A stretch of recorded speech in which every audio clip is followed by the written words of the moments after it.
میلسی سے خبر شامل کرتے ہیں 5 کنال اراضی پر مستاجر قابض ہو گیا ہے، قبضہ واگزار کرایا جائے۔ مستاجر نے اراضی سے درخت بھی اکھاڑ دیے اور دھمکیوں پر اتر آیا ہے۔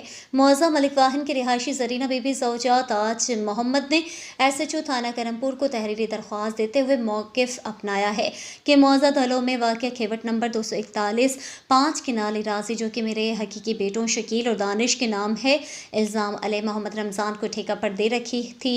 گھریلو ضرورت کے باعث ہم نے یہ اراضی محمد اکرم ولد نیک محمد کو فروخت کر دی۔ فروخت سے 6 ماہ قبل الزام علیہ محمد رمضان کو آگاہ کیا کہ اراضی فروخت کر دی ہے، لہٰذا رقبہ خالی کر دیں۔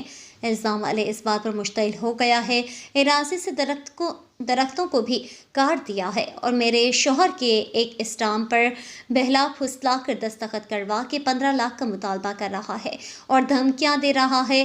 ایس ایچ او تھانہ کرم پور ملزم کے خلاف مقدمہ درج کر کے مجھے انصاف فراہم کریں۔